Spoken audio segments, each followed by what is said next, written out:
Bonjour à tous, bienvenue dans notre live. Nous allons recevoir ce matin une spécialiste concernant le harcèlement scolaire.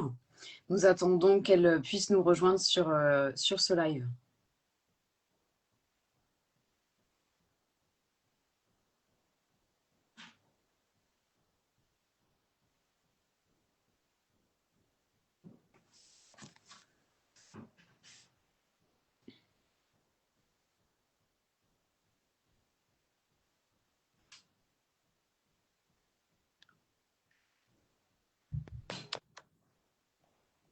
Hop, voilà, Bonjour Gudrun, vous m'entendez bien? tout à fait. Ok. Merci de nous avoir rejoints aujourd'hui. On est très heureux de vous recevoir. On fait ce live aujourd'hui dans le cadre de la journée de lutte contre le harcèlement scolaire. Ce que je vous propose, c'est que vous puissiez vous présenter auprès des auditeurs sur la Instagram, que vous puissiez un petit peu aussi expliquer ce que vous faites Mhm. dans votre profession et particulièrement vis-à-vis du harcèlement scolaire dans votre exercice. Très bien, merci. Bon, d'abord, ravi d'être là avec vous ce matin ou cet après-midi, là où je suis actuellement. Je m'appelle Gudrun, je suis islandaise, mais voilà, francophone, francophile. Et ça fait 15 ans que je travaille dans des écoles internationales, mais depuis quelques temps, ce qui m'intéresse, ce qui fait partie de mes responsabilités, c'est le bien-être des élèves.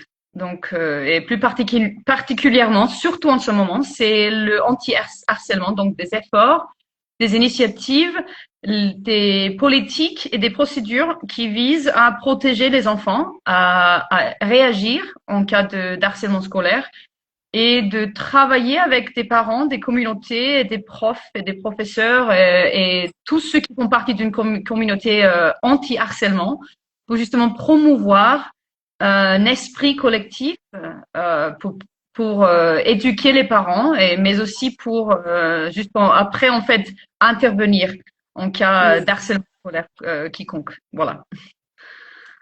Ok. Merci pour cette petite présentation. Donc pour que tout le monde sache aussi votre exercice et votre profession initiale. Donc vous êtes professeur initialement et dans le cadre de votre carrière internationale, vous êtes aujourd'hui directrice, vous faites partie des directions des écoles internationales, vous participez également à des évaluations. Est-ce que vous pouvez un petit peu préciser tout ça? Parce que je pense que c'est intéressant que tout le monde puisse bien comprendre ce que vous enveloppez dans Mhm. l'ensemble de votre travail et vos différentes missions qui vous ont amené à être un petit peu plus focus sur le bien-être et la protection des élèves. D'accord, il n'y a pas de souci. Donc voilà, effectivement, je suis prof d'anglais et de français à l'origine. Mais là, j'ai été prise d'abord dans un poste de responsabilité il y a quelque temps. Et à travers ce poste, je me suis rendu compte que ce qui m'intéresse le plus, c'est justement le bien-être des élèves. Et qu'est-ce que ça veut dire? Ça veut dire la sécurité des élèves, ça veut dire leur comportement à l'école, parce que tout ce qu'ils font, en fait, au niveau de comportement, ça nous signale quelque chose, que ça soit je vais bien ou je vais pas bien de tout. Et quand il y a un élève qui ne va pas bien de tout, qu'est-ce que ça peut être, à cause de quoi? Et c'est ça qui est important pour nous de comprendre. Moi, en tant que prof, il faut que je sache ce qui se passe dans la tête d'un élève, parce que si un élève qui se sent pas en sécurité, il va pas apprendre. Donc, Mm. on fait tout ça justement pour aider les élèves à avoir une bonne expérience à l'école et pour qu'ils puissent apprendre justement l'anglais, le français, les maths, etc. Mais aussi la coexistence, l'harmonie sociale. Voilà, c'est ça que je fais depuis longtemps et je me suis formée dans ce domaine. Ça ne veut pas dire que je suis psychologue, mais ça veut dire que j'ai appris ou j'ai suivi des formations internationales qui me permettent d'évaluer des écoles. Je travaille surtout avec le système IB, mais aussi avec d'autres écoles, que ça soit en Afrique, ou que ça soit ici en Asie, mais j'ai également travaillé dans l'Amérique du Sud. Euh, et à partir de là, je suis allée visiter quelques écoles même en Amérique et aux États-Unis. Et ça me permet d'avoir une vision assez globale, mais Mm, aussi de travailler avec des écoles parce que l'évaluation d'une école de haute qualité, c'est pas justement les notes, les résultats du bac, c'est aussi à quel point ça importe pour une école que les élèves se sentent en sécurité et mm. qu'il y ait des actions robustes pour agir contre et au moment des harcèlements ou quand il y a un harcèlement qui arrive. Voilà. Ça me semble extrêmement important ce que vous signifiez parce qu'effectivement, et d'autant plus pour les écoles internationales, il y a cette vision de l'excellence presque exclusivement au niveau du système scolaire pur, donc les résultats, la qualité des enseignements, la qualité des apprentissages. Bien sûr, ça compte, mais l'accent que vous mettez, c'est que un élève, c'est beaucoup plus que ça, c'est avant Mhm. tout un enfant ou c'est avant tout un adolescent et où vous vous efforcez de lui apprendre aussi le savoir-être, le savoir-vivre. Et on ne peut pas être dans le savoir-être ni dans le savoir-vivre si on n'est pas à l'aise déjà dans l'environnement dans lequel on est, si on n'apprend pas aussi à s'appuyer sur les autres, notamment à notifier si on a un problème, ou même si on apprend qu'un camarade a un souci, on va y venir tout à l'heure sur ces thématiques-là. Et ça, il me semble que c'est ce qui fait la force d'une institution, c'est de considérer les élèves en tant qu'individus propres avant tout, et ensuite de leur permettre d'avoir une qualité d'enseignement. Voilà, c'est ça. Et c'est important, en particulier dans des écoles internationales, parce qu'il y a d'autres problématiques qu'on trouve aussi dans des écoles françaises, mais peut-être d'un autre degré, parce que là, nous avons des élèves qui viennent de partout, Mm. euh, ou pas ces repères dans des écoles. Par exemple, là où je travaille en Thaïlande, on a des élèves dont la plupart, en fait, viennent de la Chine. Et donc, ça veut dire à la fois qu'ils ont pas ces repères ici en Thaïlande, mais aussi qu'il y ait des groupes qui se forment. Et peut-être que ça laisse à l'extérieur des élèves qui viennent, par exemple, de l'Europe, ou bien de la Mm. Birmanie, ou bien d'autres pays, ou d'autres cultures, ou d'autres religions, etc. Et donc, c'est ça, c'est pas, ça veut pas forcément dire que ça crée des conditions pour le harcèlement, mais ça crée des conditions pour ne pas appartenir. Et je dirais même que ça, c'est grave aussi. Et c'est notre responsabilité, c'est notre obligation de faire en sorte que les élèves aient tous un sentiment d'appartenance quelconque, que ça soit avec un Mm. groupe social, que ça soit avec un prof, ou que ça soit avec un sujet ou une passion ou un passe-temps, pour qu'ils aient ce sentiment de se sentir en sécurité quelque part. Voilà. Ce qui fait lien directement avec les témoignages et les questions qu'on a reçus, qui étaient assez nombreux. Et à l'issue de toute façon de ces échanges-là, je pense que vous allez pouvoir aussi étayer vis-à-vis des missions spécifiques que soit vous mettez en place là actuellement dans votre école ou que vous avez pu mettre en place par le passé. Pour spécifier, donc vous êtes actuellement en Thaïlande, à Chiang Mai. Vous Mhm. avez été dans d'autres écoles internationales avant, plus vos implications internationales pour les évaluations, mais aussi apporter ce regard enrichissant de l'extérieur, de comment on travaille ailleurs, comment aussi l'enseignement est intégré dans une culture différente. Ça me Mhm. semble aussi indispensable d'intégrer les cultures et d'être compréhensif vis-à-vis des Mhm. cultures qu'on rencontre pour pouvoir adapter et proposer aussi la meilleure adaptation possible aux élèves et aux parents d'ailleurs. Parce que ça aussi, on va en parler où les parents, des fois, sont un petit peu déboussolés et eux-mêmes n'arrivent pas toujours à voir les signes, soit avant-coureurs, soit déjà installés, du mal-être chez leur enfant lorsqu'ils vivent notamment une situation de harcèlement scolaire. Voilà. Ce que je vais faire, c'est que je vais déjà, si vous le souhaitez, vous partager un premier témoignage. Mhm.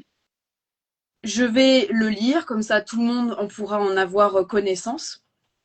Et ça vous permettra à vous de à la fois répondre aux questions que cette personne se pose et également de aussi permettre à celles et ceux qui nous regardent de comprendre du point de vue des directeurs d'école et des enseignants ce qui se passe dans leur tête, comment est-ce Mhm. qu'ils essaient d'envisager au mieux ces situations et quels sont les outils qu'ils ont à leur disposition pour éventuellement parer à ce genre de situation. Mhm. Donc, c'est une directrice adjointe d'école, justement, qui nous a écrit d'une école primaire, mais il me semble que c'est un témoignage qui peut tout à fait aussi s'appliquer au secondaire. Donc, pour rappeler, le secondaire, c'est tout ce qui est collège-lycée. Mhm. En tant qu'enseignante, il y a des situations de plus en plus récurrentes dans les cours de récréation, par exemple, qui nous poussent à être d'autant plus vigilants lors des surveillances. Il y a de plus en plus d'élèves qui se retrouvent mis à part, Mhm. exclus de groupes d'amis pour plusieurs raisons. Ces situations mènent la plupart du temps à des insultes, des rabaissements ou de la violence. Les élèves harcelés n'osent pas en parler de peur que les situations s'empirent, d'où la mise en place de la journée du harcèlement dans les écoles.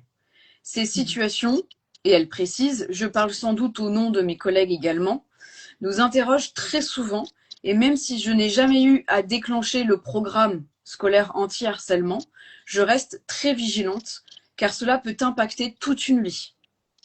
Voici donc mes questions. 1. Lorsqu'un enseignant observe une quelconque situation qui lui fait penser à un fait de harcèlement, jusqu'où peut-il aller dans son intervention avant d'en référer à la direction générale? Oui, comme vous dites, ça, justement, ça me semble identique à ce qu'on observe au niveau secondaire, mais aussi que c'est quelque chose qui fait appel aux questions qui ont été posées auparavant. Donc, j'avais préparé quelques réponses pour ne pas, qu'est-ce qu'on peut faire pour ne pas empirer la situation, mais aussi qu'est-ce qu'on peut faire avant de faire appel à la direction. Mais ça aussi, c'est des actions préventative, je dirais. On peut pas toujours prévoir quand une situation d'exclusion va se passer, mais en même temps, on peut euh, solliciter de la réflexion de la part des élèves. Donc, au lieu de cibler l'enfant qui se sent Mmh. isolé, qui a été visiblement été exclu ou isolé, je dirais qu'il ne faut pas poser la question, mais pourquoi elle ne fait pas partie de votre groupe? Essayez de l'inclure, etc., etc., parce que ça risque vraiment d'empirer les choses, parce que les autres élèves vont se dire que ah, c'est elle qui a parlé à la directrice, à la madame, etc. Mmh. Je dirais, ce qu'il vaut mieux faire, c'est d'inviter les élèves, peu importe leur âge, à une discussion. Qu'est-ce que vous êtes en train de faire? Jouez quel jeu? Est-ce que c'est pour tout le monde ou etc. etc. Pour inciter ou pour encourager une réflexion. Et donc cela veut dire que l'autre élève en question ne se sent pas ciblé, mais aussi ça nous permet de répondre au-delà de cette situation particulière. Mmh. Donc, que les élèves aient cette capacité de penser, parce que nous savons tous, surtout ceux qui travaillent dans des écoles primaires, que les élèves ont la capacité très sophistiquée de réfléchir, de répondre, d'élaborer une réponse ou d'avoir une discussion assez, on va dire, philosophique sur ce type Mmh. de questions. Donc, je dirais qu'au moment même, à l'ère de jeu, qu'est-ce que vous pouvez faire pendant dans la cour de récréation? C'est cette question, ces discussions que vous pouvez avoir. Et ensuite, je dirais qu'il faut tout documenter, que ça arrive au bureau de la direction ou pas, qu'il y ait, j'imagine qu'il y a un système de documentation où vous notez tout ça, parce que ça vous permet aussi de voir quels sont les trends qu'on observe, Mmh. est-ce qu'il s'agit d'un groupe d'élèves, c'est toujours le même groupe d'élèves, etc., etc., parce qu'après, ça devient un problème pour la direction ou un problématique à travailler. Voilà. C'est ce que je dirais qu'il faut faire dans un premier temps. Voilà. Ok.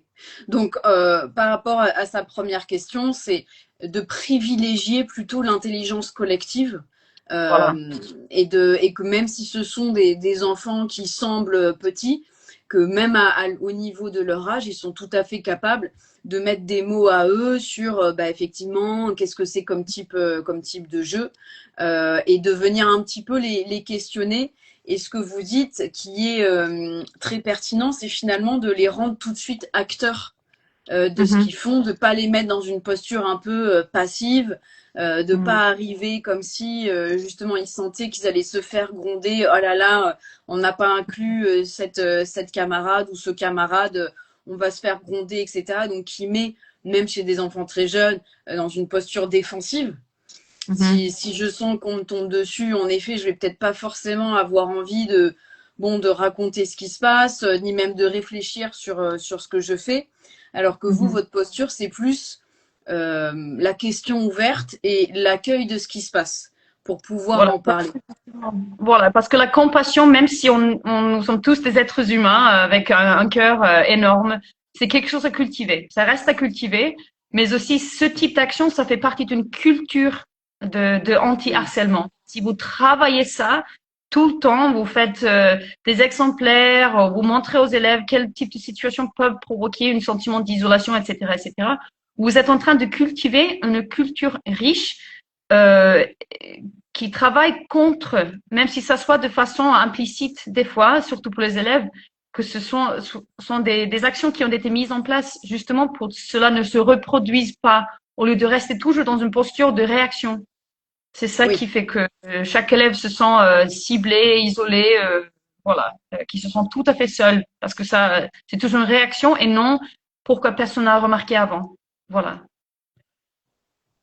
tout à fait. Ce qui nous amène donc à la deuxième question, mais auquel vous avez finalement, à laquelle vous avez répondu dans cette première question, où elle demandait, au-delà de la journée dédiée au harcèlement, comment impliquer davantage les élèves. Est-ce que par exemple, à destination des enseignants qui pourraient nous regarder aujourd'hui ou lors du replay, des idées de thématiques, d'activités ou de réflexions pour être dans la culture anti-harcèlement tout au long de l'année. Alors là, ça dépend beaucoup de leur âge, bien sûr, mais c'est ce qu'il faut faire, c'est surtout parce que ça a à voir avec le comportement aussi.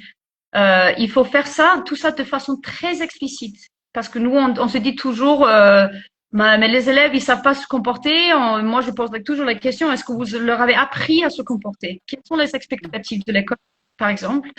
Donc, c'est ça qu'il faut travailler tout au long de l'année. Ici, dans cette école, on se comporte de cette manière. On travaille avec tout notre cœur, on fait en sorte que tout le monde se sente partie, qu'ils fassent tous partie de notre équipe. On est tous ensemble. Et qu'est-ce que ça veut dire? Comment cela se manifeste à notre école?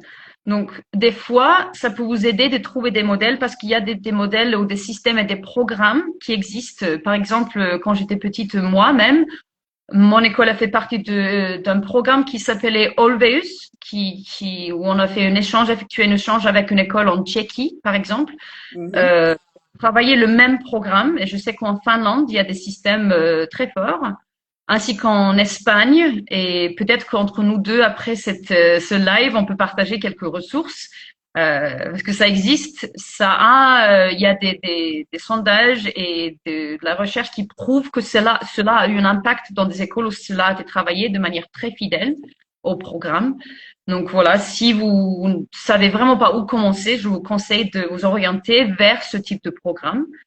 Mais sinon, il faut toujours montrer explicitement ce que vous faites, ce que ça veut dire, comment ça se manifeste et quelles sont les conséquences, quels sont les résultats que vous désirez. Parce que les élèves, même si je viens de dire tout à l'heure qu'ils sont très intelligents et je reste ferme là-dessus, pourtant, il faut leur montrer quel est le modèle qu'on veut tous Mm. qu'ils suivent. Voilà. Oui, vous mettez le doigt sur la différence entre leur capacité d'être réceptif et à la fois l'autonomie. C'est pas Voilà. parce qu'on est très réceptif que par ailleurs on est très autonome sur certains sujets, surtout des sujets aussi complexes que le comportement.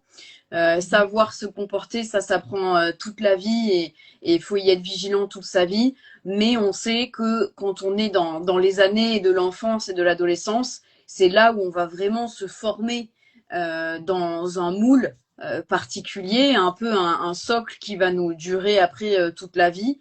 D'où le fait d'être assez accompagnant sur la manière dont on se développe dans notre comportement. Tout à fait.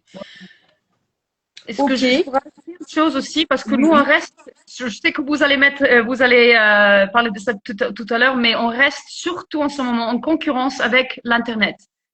Oui. Et qui va sortir vainqueur de cette concurrence, c'est celui qui parle le plus fort. Donc, si c'est pas nous, et si on crie pas de tous les toits, l'importance de la compassion, de l'empathie, etc., ça va être remplacé par un discours beaucoup plus blessant. Donc, ça reste vraiment, c'est pas sur les épaules des profs seulement.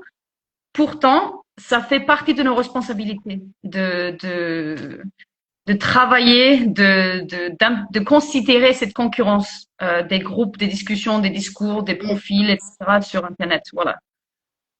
Oui, c'est bien que vous le précisiez puisque souvent quand on entend harcèlement scolaire, on précise pas cyberharcèlement.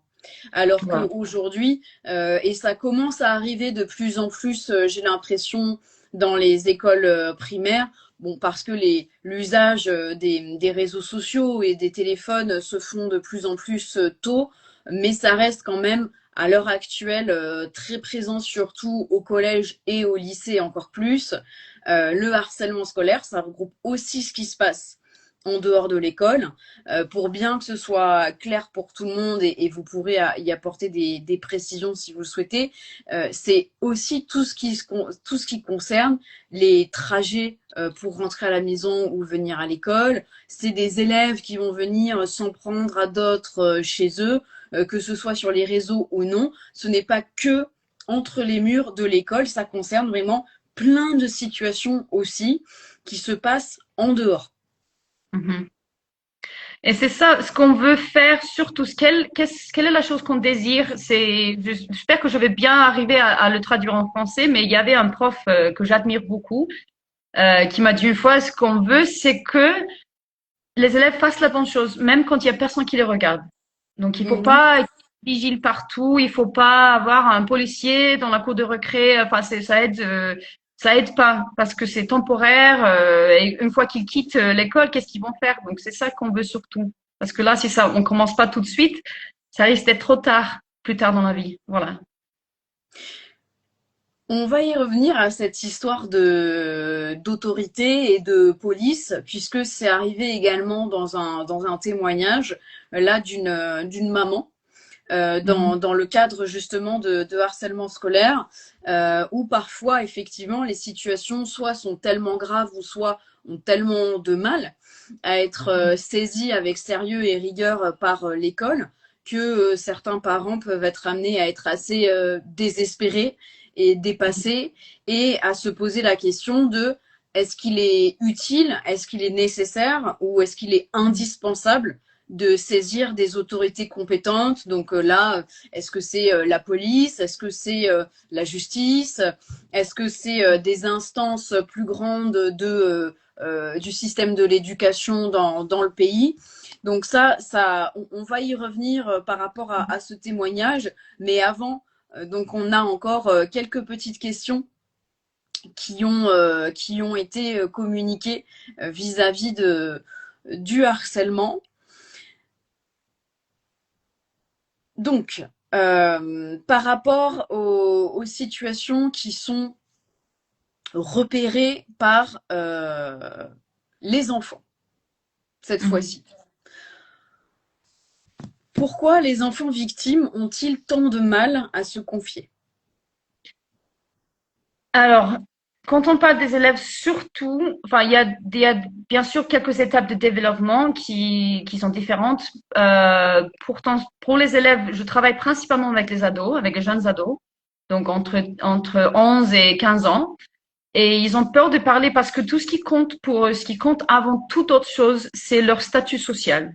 Et Mhm. donc, ils préfèrent souffrir plutôt que de se faire remarquer ou plutôt que faire intervenir un prof, un adulte dans ce cercle si précieux. Donc, s'il est facile pour nous de dire, mais il faut pas se laisser emporter, t'inquiète, il faut trouver d'autres amis parce que c'est ça, c'est pas ça qu'ils veulent entendre. Ça aide pas. Tout ce qui compte pour eux, c'est de faire partie d'un groupe, de faire partie de cette identité collective. Donc, ce qui se passe dans leur tête, c'est plutôt, moi, je reste, parce que là, sinon, peut-être qu'un jour, qu'ils vont finir par m'accepter ou, voilà, il faut laisser passer cette étape, ou bien, ça me fait mal, ça me blesse et ça fait que je n'ai pas plus envie de venir à l'école. Mais ce qui pourrait se passer après, c'est la perte de cette identité sociale. Ça peut mener à une exclusion totale. Et même si ces actions arrêtent, même s'il y a plus d'instances de harcèlement scolaire, ça ne veut pas dire qu'il n'y ait pas d'exclusion, qu'ils aient du mal à incruster notre groupe. Donc, je cherche pas à excuser, mais je cherche à expliquer pourquoi. Et c'est grave parce que Oui. ce qu'on veut, surtout, j'entends très bien la mentalité d'une mère désespérée. Pourquoi elle m'a rien dit? Pourquoi elle est prof? Parfois, ils ont malheureusement tendance à dire avec un ton plutôt accusatoire, mais pourquoi tu m'as rien dit? Mais je Mhm. peux pas intervenir si tu me dis rien. Et j'imagine que l'élève se dit, mais je ne pouvais pas. Il m'était impossible de vous expliquer pourquoi. Et donc, c'est pour ça, parce que cette perte, ça veut dire que soit ils passent toute une vie dans une école où ils ont plus d'amis, Oui. ou bien qu'il faut qu'ils recommencent de zéro quelque part ailleurs. Donc voilà, c'est bien grave et c'est à la fois, et vous pouvez expliquer peut-être mieux que moi, comme vous êtes la psychologue, que ça fait partie de leur développement personnel. Donc la mère, le père, le foyer, ça compte encore moins qu'avant. Donc ma mère, mon père, ils sont plus cette idole, cette personne qui compte le plus pour moi, celle ou celui qui m'inspire, c'est mes amis. Et Mhm. d'avoir le hockey de mes amis, de mon groupe, qu'ils approuvent celle ou celui que je suis. C'est la seule chose que je veux. Les maths, les sciences, le français, le bac, ça vient après. C'est ça qui compte. Et donc, il vaut mieux rien dire que de perdre cette identité. Voilà. Oui, ça fait partie, oui, du développement des adolescents qui est extrêmement fort, où il y a beaucoup cette ambivalence de à la fois se détacher de leur figure parentale, et quand vous dites ils sont plus les idoles, oui, effectivement, les parents sont un petit peu, tombent un petit peu de leur piédestal par rapport à l'enfance, mais qui est remplacé des fois de manière trop forte par une volonté très très importante de vouloir faire partie d'un groupe et malheureusement dans le cadre des harcèlements, quoi qu'il en coûte. Même si ça coûte très cher, même si c'est au prix de son intégrité morale, de son intégrité physique, ce qui est évidemment un très gros problème.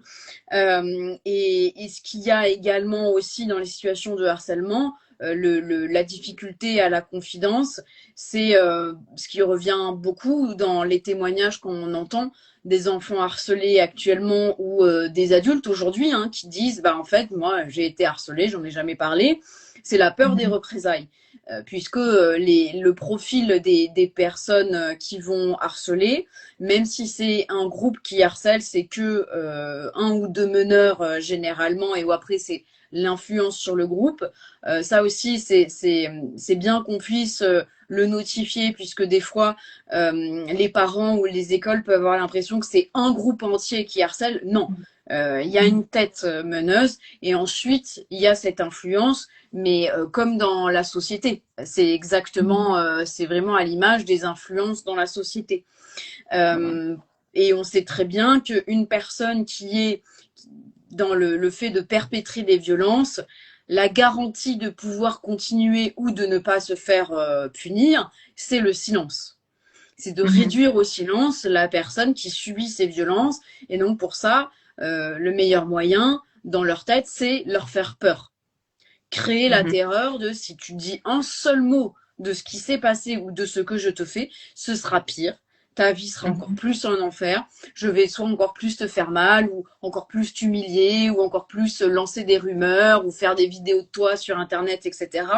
Ce qui, évidemment, marche, malheureusement, auprès des élèves harcelés. Et c'est ça aussi, parce que là, encore pire, comme je viens de dire, par rapport à l'Internet, ça peut se passer dans un endroit où les adultes, que ce soit les parents ou les profs, soit ils savent pas que ça existe, soit ils ont aucune influence sur cette plateforme ou etc. Donc, c'est ça qui fait que si jamais je parle avec quelqu'un, ça veut dire que ça va se détaler, enfin étaler quoi. Ça va se trouver dans d'encore plus d'endroits que ici à l'école. Et je viens de lire aussi, comme certains connaissent ce livre, Pour en finir avec Eddie Bellegueule, Edouard Louis qui parle de son enfance en Picardie, qui a dit qu'il cherche à se cacher pour ne pas montrer aux autres la violence contre lui. Il voulait pas faire mal aux autres élèves qui auraient été témoins d'un harcèlement physique, violent, constant. Et il a dit que c'était ma manière d'épargner les autres. Et donc c'est ça aussi qui joue pour jouer un rôle. Je dirais que c'est plutôt rare, plutôt que cette peur de perdre son identité sociale, mais ça existe aussi. Voilà. Donc c'est grave dans toutes les situations. Oui, tout à fait. Et alors, ce qui rejoint la question en fait hein, d'après, c'est effectivement pourquoi les témoins de harcèlement ne parlent pas forcément de ce qu'ils voient et vont pas forcément aller en parler aux professeurs ou aux directions des écoles ou même à leurs parents. Il y a beaucoup d'adolescents ou d'enfants qui ne vont jamais en faire mention en rentrant le soir à la maison. Bah tiens, tu sais, il y a tel camarade, il s'est passé ça aujourd'hui ou en ce moment ça va pas. Pourquoi les élèves qui sont témoins n'arrivent pas eux aussi à parler de ça? Donc là, il y a plusieurs raisons. Une d'elles, c'est que à la fois, qu'ils peuvent rentrer à la maison et dire, écoute, voilà ce qui se passe à l'école, ça m'a mis mal à l'aise, je sais pas trop quoi faire. Il y a certains adultes qui ont tendance à dire que mais c'est rien, mais ça m'est arrivé aussi, et voilà, je suis adulte maintenant et ça ne m'a pas touché, ça m'a pas impacté. Ça arrive, je veux pas dire que c'est tous les adultes ou tous les parents, Mhm. mais ça a été surtout à l'époque où moi et vous peut-être on était enfants que c'était le cas. Que cette génération ils ont pas de résilience etc etc qu'ils ont peur qu'il y ait des remarques qui sont pas constructives voilà ou bien que ça peut être aussi qu'il y a pas d'issue voilà je parlais avec un prof il avait pas le temps ou bien c'est la direction peut-être que le prof avait la volonté de parler avec quelqu'un mais la direction a dit non Mhm. euh, là encore, je cherche pas à trouver une culpabilité, mais Mhm. juste voir des raisons historiques pourquoi cela a été le cas, qu'ils ont peur de dire quoi que ce soit. Mais aussi, c'est très important, comme je viens de dire, que l'élève ciblé, c'est pareil pour les élèves qui observent. Je veux pas que ça soit moi. Oui. Donc ça, j'ai du mal avec ça. Peut-être que les élèves, ils sentent très bien que c'est pas correct que c'est violent, que ça devrait pas se passer. Mais si je dis quelque chose, je vais faire partie de ce groupe ciblé. Et donc encore une fois, je cherche pas à justifier, je cherche à Mhm. comprendre, on cherche aussi avec vous à partager ce qui se passe dans la tête des enfants qui sont toujours en mode d'apprentissage, de développement, s'ils sont pas des adultes formés. Et donc c'est pour ça qu'ils ont des raisons, des justifications un peu différentes des nôtres. Donc c'est ça. Donc on comprend très bien cette peur parce qu'on veut que personne ne se sente mal à l'aise, même si les élèves ils peuvent rentrer à la maison et tous se sentir mal parce qu'ils ont rien dit. Mhm. Mais rien dire, c'est quand même mieux que de faire partie d'un groupe harcelé tous les jours par le reste du groupe. Donc voilà. Donc je comprends. Euh, mais je me rends compte aussi que c'est triste et c'est grave encore. Mais voilà, mais on cherche, on commence par comprendre et puis ensuite on peut agir. Voilà. Comprendre et agir, oui, je pense que c'est ce qui illustre bien la problématique du harcèlement. On cherche, mais parce qu'on cherche, comme vous parliez tout à l'heure, ces programmes dont je pense que tout le monde sera très heureux d'avoir les ressources que vous souhaitiez partager. On les communiquera au replay de ce live, mais c'est effectivement comprendre et agir. Ou même s'il y a un peu des patterns que l'on voit se répéter dans les situations de harcèlement, finalement, il y a beaucoup de situations de harcèlement qui sont uniques parce que dans cette situation, il va se passer tel détail, ou ça va être telle nuance, ou les personnalités des élèves, que ce soit tant des harceleurs ou que des harcelés, vont être différentes, et où c'est très difficile en ce sens de se dire, bon bah voilà, je prends un programme, et puis j'applique ça, comme type de protocole. C'est important d'avoir des bases, c'est important, je pense, d'avoir voilà un chemin et un fil conducteur, de se dire bon, je sais plus ou moins les étapes majeures que je dois franchir pour amener les élèves à réfléchir sur eux-mêmes et à faire en sorte que ça s'arrête aussi, pour garantir la sécurité et le mieux vivre de ces élèves qui ont été marqués par le harcèlement, mais ça ne peut pas être une mesure qu'applicative, parce que c'est beaucoup plus complexe que ça, et il y a vraiment cet effet de sur-mesure. Euh, donc ce qui ressort de ce que vous dites, c'est que les témoins, eux, ont eux aussi peur que ça soit leur tour, que ça leur tombe dessus, qu'ils soient un petit peu comme les balances de ceux qui harcèlent, et que eux-mêmes se retrouvent pris dans le tourbillon du harcèlement. Voilà. Ce qui rejoint cette question, comment les aider à se confier quand donc là on a dépassé les premières questions qui étaient comment on regarde, comment on observe les signaux, comment est-ce qu'on les repère, comment est-ce qu'on arrive à être plus ou moins certain qu'il y a une situation de harcèlement qui est en cours. Donc dans ce cas-là, quand on sait qu'il se passe quelque chose, mais qu'en même temps on a affaire à un enfant ou un ado qui ne veut pas ou qui n'arrive pas à se confier, qu'est-ce qu'un parent peut mettre en place pour inciter cet enfant à expliquer ce qui se produit pour lui? Donc principalement, c'est ça qui se passe aussi dans des questions, dans des situations de protection de l'enfant, c'est toujours garder en l'esprit que l'élève reste l'acteur dans cette situation. Donc je comprends très bien. Moi, je suis pas parent, mais je comprends des parents qui veulent ou qui cherchent à agir au nom de son enfant. Et donc, on a eu des cas. Moi, je travaillais un peu partout dans le monde, que ça soit en Malaisie, au Brésil, etc. Qu'il y ait des parents qui se présentent à l'école, qui des fois veulent faire mal à notre enfant. Oui. Parce que cet enfant a dit quelque chose de travers à mon enfant, donc je cherche à montrer à mon petit fiston que voilà, je vais le protéger, etc. Pourtant, c'est ça qui dévalorise l'expérience de l'enfant. Donc, ils cherchent pas trop à s'exprimer parce qu'ils sont pas confiance, qu'ils ont peur qu'il y ait quelqu'un qui va prendre le pouvoir aussi et les cibler et de parler avec le groupe d'élèves et dire pourquoi vous faites mal à tel ou tel élève, etc. Donc, d'où vient cette peur? Donc, il faut mettre l'élève, l'enfant au centre de cette situation. Et même si on veut les orienter vers une issue spécifique ou un résultat assez spécifique, il faut garder en tête qu'il faut que ça aille principalement à la vitesse de l'enfant. Même si ça veut dire que ça s'arrête tout de suite et maintenant, que ça peut pas toujours se passer comme ça parce que l'élève doit se sentir en pouvoir, en mesure de prendre des décisions. Donc, même si ça prend du temps pour les faire comprendre que ça va aider, voilà ce que je vais faire. Donc, ce que je comprends, ce que j'entends d'ailleurs souvent avec les élèves, surtout ne dites rien aux élèves. Je veux pas qu'ils sachent que ça soit moi. Et donc, je leur dis que je protège toujours mes sources, tel un journaliste, qu'il y a des moyens de travailler cela. Moi, je parle d'un niveau, d'un contexte professionnel pour protéger les enfants. Qu'il y ait des moyens de mettre en place des actions, des mesures dans la salle de classe qui créent des difficultés ou des défis pour les élèves qui cherchent à cibler notre enfant.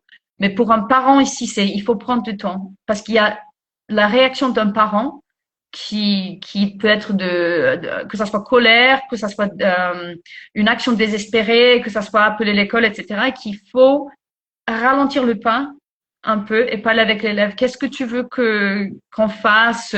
Qu'est-ce que tu peux faire? Qu'est-ce qu'on peut faire à l'école? Comment je peux t'aider? Qu'est-ce qu'on peut faire tout de suite?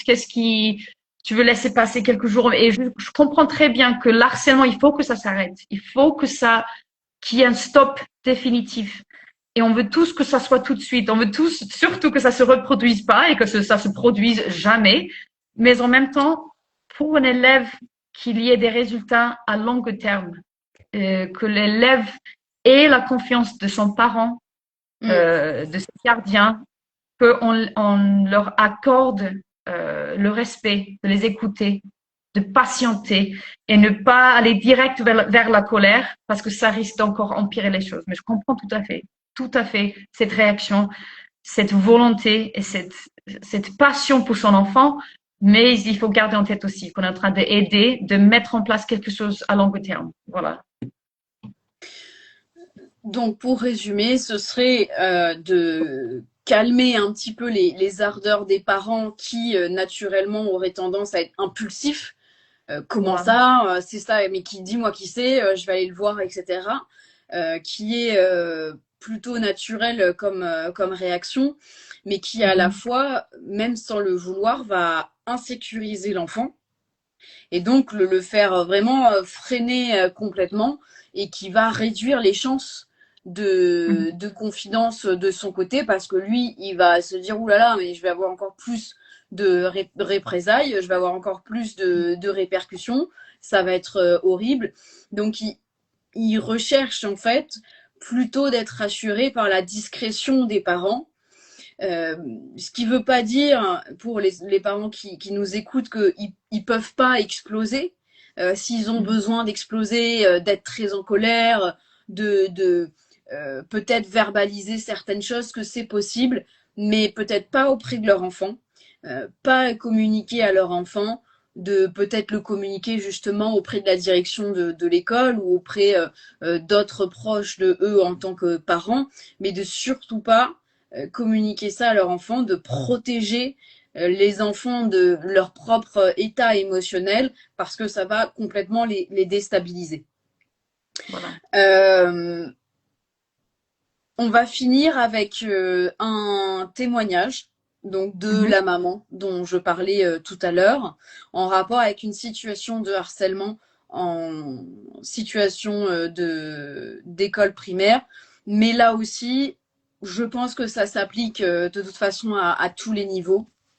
Mhm. Donc cette maman nous raconte, c'est un témoignage assez émotionnel.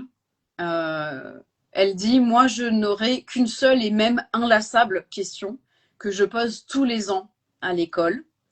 Pourquoi l'école, ou parfois les ministères en charge de l'éducation, traitent les problèmes de harcèlement en huis clos et ne fait pas appel à des services d'extérieur, par exemple unités spécialisées de police, associations qui mettent en avant les contacts entre des harceleurs et des harcelés pour parler ensemble.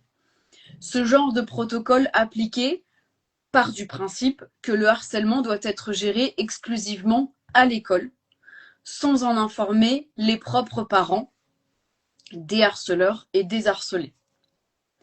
Nous avons eu un cas grave il y a 3 ans à l'école de notre fils, et c'est parti très loin avec menace de mort devant l'école, puis intervention de la police, parce que la direction avait suivi ce protocole. Elle spécifie également qu'il y avait eu l'intervention de la police puisque présence d'armes blanches. Mhm. Sauf que, à suivre ce protocole que en interne, ils ont été vite dépassés. Les parents ont dû s'en mêler par la suite et faire intervenir la mairie. Ça aurait pu mal finir car découverte d'armes blanches en possession de l'élève. La Mhm. direction s'est entêtée dans son protocole et tous les ans, je demande à ce que ce protocole s'ouvre sur l'extérieur et Mhm. surtout, je demande de l'aide aux services compétents extérieurs qui ne seraient qu'un plus pour les profs et pour les élèves. Est-ce que les profs et les directions d'établissement sont Mhm. déjà sur plein de sujets et de fait, celui-ci qui est prioritaire ne peut pas être traité correctement puisqu'ils sont submergés. Car malheureusement, il me semble que quand on entend des histoires de suicide d'enfants qui ont été harcelés, les parents hallucinent en disant qu'ils n'étaient pas au courant et que l'école n'avait rien communiqué. Alors que s'il y avait un vrai travail systémique entre tous les acteurs, je suis sûre que ça pourrait déjà réduire les passages à l'acte. Alors là, avant de donner n'importe quel type de commentaire, je veux dire que je suis pas expert dans des cas particuliers. Je peux parler que des interventions à grande échelle ou pas globales, mais bon, et des cas que je connais déjà des écoles où je travaillais. Donc, pourquoi l'école n'a pas fait plus pour impliquer les parents des autres élèves? Ça, je trouve que c'est une question très importante et une question qu'on est en train de travailler justement dans notre école parce que c'est un système qui a été mis en place dans mon ancienne école aussi, ce qui est un protocole qui est compliqué, qui est imprégné d'émotions compliquées parce que personne, que ça soit un parent, mère, père, etc., il y a personne qui veut entendre que son fils ou que sa fille a été un harceleur. Donc c'est ça déjà, il y a beaucoup d'émotions qui sont impliquées. Pourtant, ça veut pas dire juste parce que c'est difficile, ça veut pas dire qu'ils vaut pas le coup de le faire. Mais il faut que ça soit fait avec le consentement des parents. Et ça, je veux dire que ça, c'est quelque chose de préventif. Donc, il faut vraiment impliquer tous les parents dès le départ, dès l'introduction d'un protocole, dès le développement d'un protocole. Parce que sinon, de faire savoir à un parent que voilà, votre fils a fait partie d'un incident ou d'une situation d'harcèlement, s'ils savent pas qu'il y a ce protocole, ils vont se dire mais c'est des mensonges, que c'était pas mon fils ou que c'était pas si grave que ça arrive à tout le monde. Donc voilà, des réponses tout à fait naturelles. Ça veut pas dire que c'est quelque chose de positif, c'est juste que c'est naturel parce que dans cette situation, moi en tant que mère, j'aurais du mal à entendre ça. Je trouvais ça compliqué pour de diverses raisons. Donc voilà, pour mon fils, pour moi, etc. Donc voilà pourquoi c'est compliqué. Ça veut pas dire quand même qu'il vaut pas le coup de le faire. Donc on a mis en place un protocole où on a convoqué les parents. On ne le fait jamais avec les deux groupes présents en même temps. C'est pas ça ce qu'on cherche. On cherche pas des actions restauratives avec les deux groupes présents parce qu'il y a trop d'émotions impliquées. Mais il faut qu'il y ait ces réunions, qu'il y ait quelqu'un qui est formé. Donc la direction, il s'agit des individus ou d'une équipe très compétente. Pourtant, il faut qu'il y ait de la formation pour les professeurs, qu'il y ait un psychologue pédagogique ou quelqu'un dans l'équipe pédagogique qui est capable de guider, d'orienter les parents dans cette situation. Et je dirais dans une école où il me semble que ça se reproduise tous les ans, il faut prioriser cela. Et je viens de dire juste avant cette réunion, parce que justement, on est en train de travailler ça au sein de l'établissement où je travaille actuellement. Avec les statistiques qu'on a, les indices, ça nous montre que ça est en train d'augmenter les nombres de cas de harcèlement, surtout le cyberharcèlement. Donc voilà, dans des endroits cachés, clandestins, etc. Si on fait pas, on met en place des mesures pour travailler cela avec les parents, avec la communauté en entier, pour cultiver la confiance vis-à-vis des élèves qui puissent nous faire confiance, qu'il y ait des modèles qui leur montrent comment se comporte online, comment se comporte dans une société. On va rester dans une lutte éternelle de réaction. Mais donc, pour revenir sur cette question de pourquoi ne pas impliquer les parents, j'imagine et je sais que déjà dans des écoles c'est compliqué d'impliquer les deux côtés et ça prend du temps, ça prend le temps de personnel qualifié, voilà, mais tous les profs sont qualifiés, mais voilà c'est quelque chose de très spécifique qu'il faut travailler au sein de chaque école. Et donc pourquoi ne pas engager les services extérieurs? Il faut le faire. Mais il faut que ça fasse partie d'un politique ou d'un mouvement ou un plan stratégique pour l'école, pour qu'il n'y ait pas des réactions qui sont cet appel au service. Parce que oui, on ne veut pas arriver à un point où on fait appel à la police. Vraiment, ce sont des enfants qui méritent de la rédemption, qui méritent de la compréhension et de l'aide, même si ça arrive à un point où il y a des armes blanches, etc. au sein de l'école, c'est qui est très grave. Mais n'oublions pas que ce sont des enfants. Donc, je dirais que l'école doit solliciter l'aide et les services de l'extérieur dès le départ. Donc, dès le départ, je veux dire dès septembre. Donc, il ne faut pas s'attendre à Oui. ce qu'il y ait un incident, vraiment. Et donc, vous avez de la chance ici en France, ou ici, là où vous êtes, d'avoir des systèmes sociaux très forts. Donc, j'imagine qu'il y ait des réseaux partout dans des grandes villes en particulier qui aident les écoles, les particuliers, les familles avec l'orientation sociale, familiale, etc., etc. Donc, vraiment, il faut en profiter dès le premier jour, dès la rentrée, pour ne pas avoir affaire à des menaces de mort. Donc, je trouve Mhm. cette histoire très touchante, très triste d'ailleurs. Et je souhaite que de meilleur à cette famille et à l'école, que j'imagine qu'ils ont de boulot et qu'ils cherchent et qu'ils veulent, tout ce qu'ils veulent, c'est de protéger les enfants. Donc voilà, c'est triste pour tous ceux qui sont impliqués dans cette histoire. Mhm. En fait, ce que vous dites, c'est que au contraire, au plus l'école veut rester en huis clos, au plus finalement elle accentue les difficultés qu'elle va rencontrer et que c'est un travail de plusieurs acteurs différents en lien de près ou de loin avec soit le harcèlement scolaire, soit l'école, soit les enfants, et que c'est vraiment intégré dès le départ, ces services extérieurs, et que au plus ils sont annoncés dès le départ comme étant partie prenante de ces Mhm, mesures-là, que ce soit à titre préventif ou même d'annoncer, de dire voilà, nous avons des protocoles dans les cas de harcèlement, et si nous venions à traiter ce type de cas, sachez que nous travaillons avec, je sais pas, telle association, telle institution. Je sais pas comment ça se passe dans les pays extérieurs, mais par exemple en France, et ça se fait plutôt généralement avec les services de gendarmerie. Donc pour rappel, en France, tout ce qui est police, c'est tout ce qui va être grande ville, grande agglomération, et puis les plus petites villes, les coins un petit peu plus éloignés où il y a moins d'habitants, c'est les secteurs dits gendarmerie. Et en France, il y a régulièrement, mais c'est effectivement au bon vouloir à la fois des établissements scolaires et de la disponibilité des services de gendarmerie, mais qui participent à de la prévention.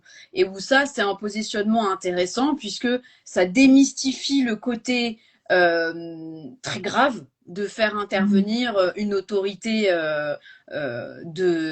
détentrice de l'autorité comme ça publique, euh, et qui viennent parler en fait, qui viennent mhm, parler du harcèlement, qui s'assoient, qui discutent avec les enfants, où ils expliquent des cas des fois qu'ils ont vus, qui expliquent pourquoi c'est pas bien, qui réinstaurent et qui appuient sur cette notion justement de bien et de mal.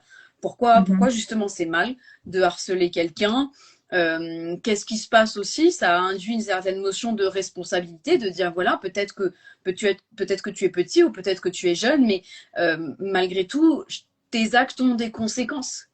Et mhm, que si tu fais quelque chose de mal, euh, ça risque d'avoir des conséquences puisque c'est pas autorisé, c'est pas ok de faire du mal à quelqu'un, c'est pas ok de s'en prendre à quelqu'un. Et voilà ce que tu risques. Mais nous, on est là pour ça, pour éviter que ça arrive justement.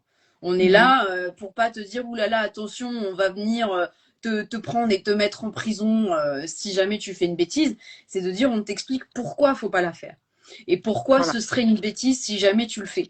Et, et c'est vrai qu'on observe vraiment, et pas que en France, dans une espèce de cloisonnement où c'est un peu chacun dans son coin. Alors, ce qui est quand même rassurant, et je pense que ça va donner beaucoup d'espoir aux gens qui vont vous écouter, c'est de se dire, ah oui, mais en fait, il y a aussi plein d'écoles dans le monde qui sont pas justement dans cette logique de cloisonnement et de chacun chez soi, quoi. en Mhm. gros, et puis chacun reste dans sa pièce, et puis surtout on se regarde pas les uns les autres et on va pas communiquer entre les uns les autres. Ou vous, votre philosophie et votre mot d'ordre, c'est au contraire. Il faut Mhm. travailler tous ensemble, que c'est ça la force, et que aussi ça va être moins, c'est moins un pointage du doigt. C'est ça aussi que vous dites. C'est qu'au Mhm. moins il y a cette impression de doigt pointé sur les parents d'enfants harcelés. Au plus aussi, ils vont être favorables au fait d'entendre ce qu'a fait leur enfant, de moins se sentir culpabilisé et d'être dans une posture plus ouverte, plus d'acceptation. Et donc forcément, si les parents des auteurs sont dans cette posture, la résolution est beaucoup plus rapide du cas de harcèlement. Mhm. Et parce que là, l'enfant harceleur, c'est un victime aussi. Donc, et comme je disais, ce sont des enfants. C'est notre devoir de les éduquer, de ne pas se dire que c'est un enfant perdu, ce qui est jamais le cas, en fait. Donc, il faut chercher, dans tous les cas, d'avoir de la compassion. Parce que là, si on veut, justement, comme je disais, pour que ça soit pour le victime ou pour l'harceleur, il faut qu'il y ait les résultats à long terme. Et j'allais dire tout à l'heure que c'est tout comme des efforts antiracistes. Ça suffit pas d'avoir des réactions punitives quand il y a des incidents racistes, que ça soit dans une école ou au travail, etc. Si on crée pas des conditions où ça devient pas, ça élimine l'option d'être raciste ou d'avoir des incidences ou des actions ou bien un environnement. Donc, il faut vraiment Ouais. qu'il y ait des conditions qui mettent en valeur l'inclusion, la tolérance, voilà, les actions. Mais comment ça se manifeste, justement, comme on dit, parce que moi je travaille le comportement aussi, je dis aux élèves, qu'est-ce qu'on demande de vous, tout comme vous demandez de nous, ils ont dit de respect. Et je dis, bah d'accord, très bien, c'est quoi le respect? Et là, ils ont de mal des fois à articuler, c'est normal, il faut leur apprendre. Donc, si on leur apprend pas, on peut pas se mettre en colère quand ils font quand ils font des bêtises ou quelque chose d'incorrect. Personne ne leur a montré. On ne naît pas avec le logiciel compassion. Mm. Ça fait mis à jour. Voilà. Je vais rebondir sur une chose que vous avez dite et après je pense qu'on va pouvoir se quitter ici pour ce live qui, à mon avis, aura été très instructif pour beaucoup de personnes. Vous avez dit les harceleurs sont aussi des victimes. Euh, Par anticipation, ça risque de faire bondir certaines personnes qui écoutent ça et certains parents, parce qu'effectivement, c'est difficile. C'est difficile Mhm. de se dire, même si c'est vrai, c'est une réalité. Mhm. C'est difficile de se dire, mais cet élève agresse mon enfant, et puis alors c'est lui aussi la victime.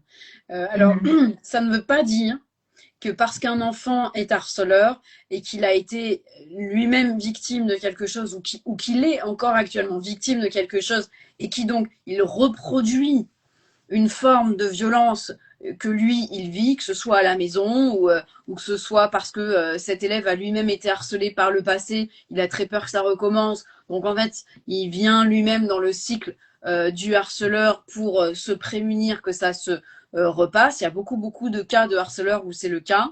Il y a Mhm. beaucoup de cas de harceleurs aussi qui vivent des violences intrafamiliales et où c'est un moyen à la fois de tentatives d'expier, mais aussi d'alerter sur des situations Mhm. complexes qu'ils vivent eux. Donc quand on dit que ce sont des victimes, voilà, je précise qu'on n'est pas du tout en train d'insinuer qu'ils ne sont pas fautifs et qu'ils ne sont pas responsables. On est Mhm. bien d'accord qu'ils sont fautifs de ce qu'ils font et de ce qu'ils sont responsables de ce qu'ils font, mais que l'approche ne peut pas être que punitive. C'est pour ça que vous parliez tout à l'heure de une approche plutôt restaurative, qui est, on va venir bien sûr signifier à cet élève que ce qu'il a fait n'est absolument pas tolérable. Il va y avoir une dimension de sanction, mais une sanction éducative. C'est pas punir pour punir, c'est pas accuser pour accuser. On n'en tire jamais rien de ça. Mhm. Et c'est empêcher la récidive, c'est-à-dire empêcher que cet élève harceleur soit recommence juste après, ou 1 an plus tard, ou 10 ans plus tard, peu importe, qui à nouveau il fasse ça, c'est de comprendre pourquoi ça tombe pas du ciel, quelqu'un qui va s'en prendre comme ça à des élèves. C'est qu'est-ce qui se passe? Qu'est-ce qui se passe dans sa tête? Ou qu'est-ce qui se passe à la maison? Ou qu'est-ce qui s'est passé les années précédentes? Et c'est ça. C'est en Mhm. ce sens où un élève harceleur a quasi toujours été ou est victime de quelque chose. Donc voilà, que ce soit bien clair dans la tête de tout le monde, il n'y a aucune Mhm. insinuation sur le fait qu'ils ne sont pas responsables hein, de leurs actes. C'est vraiment dans un englobement plus global du traitement du harcèlement. Voilà. Donc, merci d'avoir expliqué cela.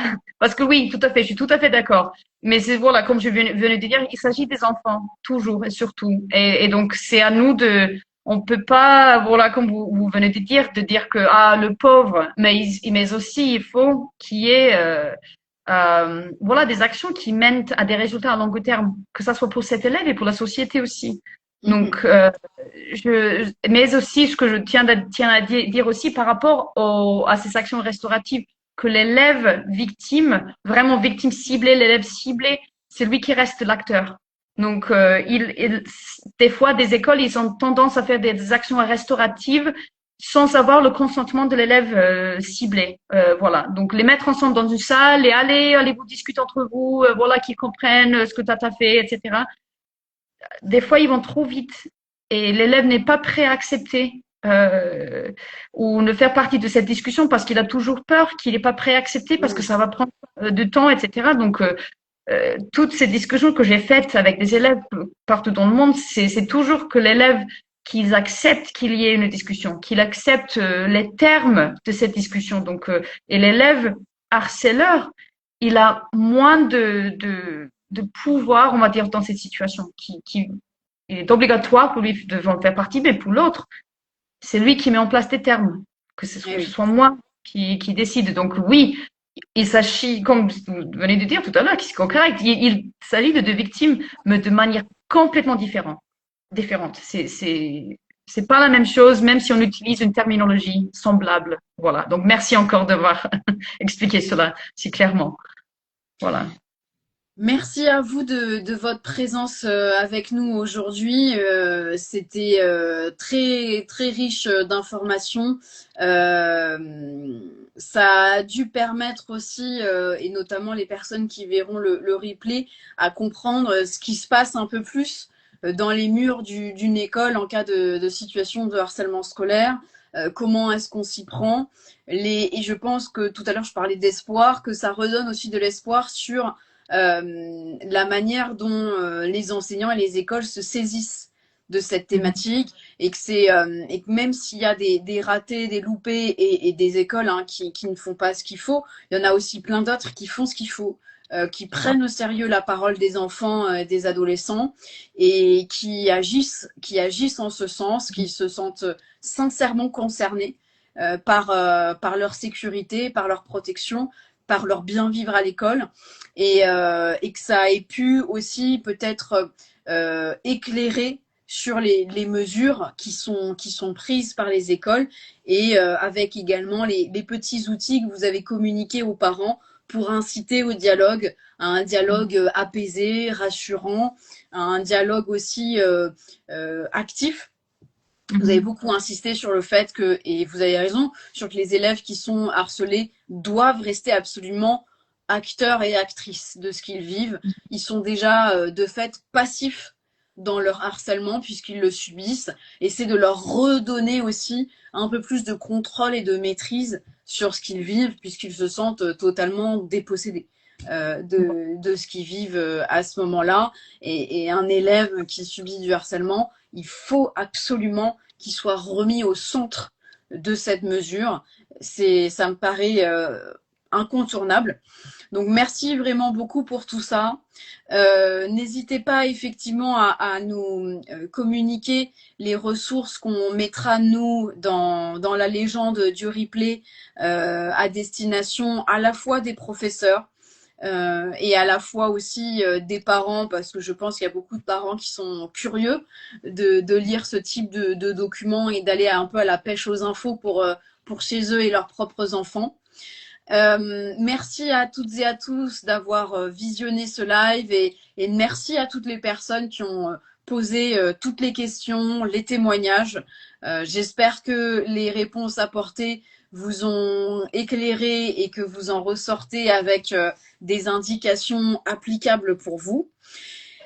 Et puis écoutez, il ne reste plus qu'à se quitter ici. Je vous souhaite une agréable journée et je vous dis à toutes et à tous à très bientôt. Merci. Merci à tout le monde. Merci de m'avoir accueilli. Merci à vous. Très bien. Au revoir.